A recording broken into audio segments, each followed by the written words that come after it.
பிரியமானவர்களே, இயேசு கிறிஸ்துவின் நாமத்தினாலே உங்கள் இந்த நாளிலும் கூட நான் வாழ்த்தி ஆசீர்வதிக்கிறேன். இந்த நாளுக்கான வேதாகம பகுதி நீதிமொழிகள் 16வது அதிகாரம் 22வது வசனம். புத்தி தன்னை உடையவர்களுக்கு ஜீவ ஊற்று, மதியினரின் போதனை மதியினமே.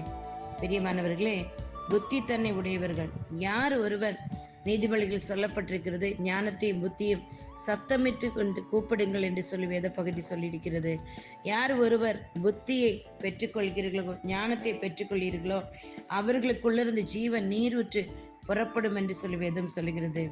அந்த அறிவையும் புத்தி ஞானத்தையும் தருகிற கர்த்தருடைய ஆவியின் பரிசுத்தாவின் உங்களுக்குள்ள இருக்கும்போது அவர் வைராக்கிய வாஞ்சா நம்மளுக்குள்ளது விண்ணப்பம் பண்ணுகிறார் என்று சொல்லி நம் யாக்கோபில் வாசித்திருக்கிறோம்.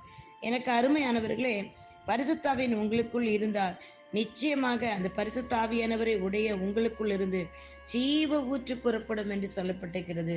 ஆவியானோட உதவியோடு நீங்கள் யாருக்கு ஜெபித்தாலும் உங்களுக்குள்ளிருந்து புறப்படுகிற அந்த சிங்காசனத்து ஒடுக்கிற ஜீவநதியானது தேவரும் ஆட்டுக்குட்டியானவரும் வீற்றிருக்கிற சிங்காசனம் என்று சொல்லி வெளிப்படுத்தின விசேஷத்தில் நாம் 22ஆம் அதிகாரத்தில் வாசிக்கிற அருமையானவர்களே, அப்படிப்பட்ட ஜீவ ஊற்று சிங்காசனத்திலிருந்து பாய்ந்து வருகிற ஜீவ ஊற்று உங்களுக்குள்ளிருந்து அது புறப்படும் என்று சொல்லி வேதம் சொல்லுகிறது. கர்த்தருடைய ஆவியை உடையவன், பரிசுத்தாவியை உடையவன், அவன் நிச்சயமாக புத்தியோடு நடந்து கொள்ளுவான், ஞானத்தோடு நடந்து கொள்வான். அப்பொழுது அவனுக்குள்ள ஜீவன் நீரூற்று புறப்பட்டு சென்று அந்த ஜீவன் நீரூற்று அநேகருக்கு ஆசீர்வாதமாய் மாறும். எனக்கு அருமையானவர்களே, இன்றைக்கும் நீங்கள் ஞானத்தில் குறைவுள்ளவர்களை காணப்படுவீர்கள் என்றால், இல்ல தெளிந்த புத்தி உள்ளவர்களாய் இல்லாமல் இருப்பீர்கள் என்றால், பரிசுத்த ஆவியானவருக்கு உங்களை விட்டுக் கொடுங்கள்.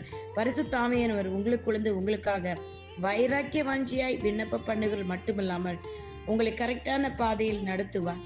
நீங்கள் மதியினர்களைப் போல போதனை இல்லாதவர்களைப் போல நடக்க மாட்டீர்கள்.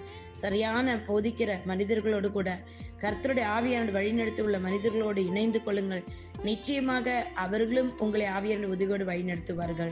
இன்றைக்கு இந்த வேத பகுதி நிச்சயமாக உங்களை தொடும் என்று நான் விசுவாசிக்கிறேன். புத்தி தன்னை உடையவர்களுக்கு ஜீவ ஊற்று, புத்தி ஞானத்தை தருகிற பரிசுத்த ஆவியானவரை பெற்றுக்கொள்ளுங்கள். அவர் உங்களுக்குள்ளிருந்து ஜீவ நீரூற்றை புறப்படி செய்வார்.